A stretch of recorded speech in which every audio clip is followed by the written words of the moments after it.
Lots of parents are worried these days about racking up big bills when their children use devices to play so-called free games. But there are things that you can do. The obvious one, never give away your password. But there's something more here.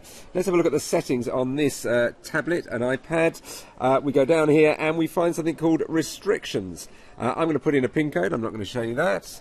Let's go in there. I'm in. Right, so these are all sorts of things that you can restrict. At the moment, these are not restricted. They're allowed. Everything on here is allowed, including so-called in-app purchases, those extras that people you buy in games. And each of those will cost you money. So I'm now going to turn off in-app purchases. One other little protection.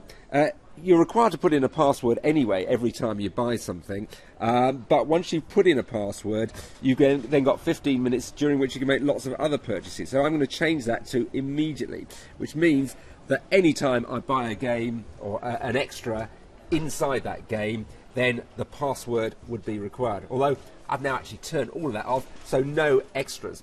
One other thing, when children are looking at buying games or downloading free games, it's free. It says here it's free.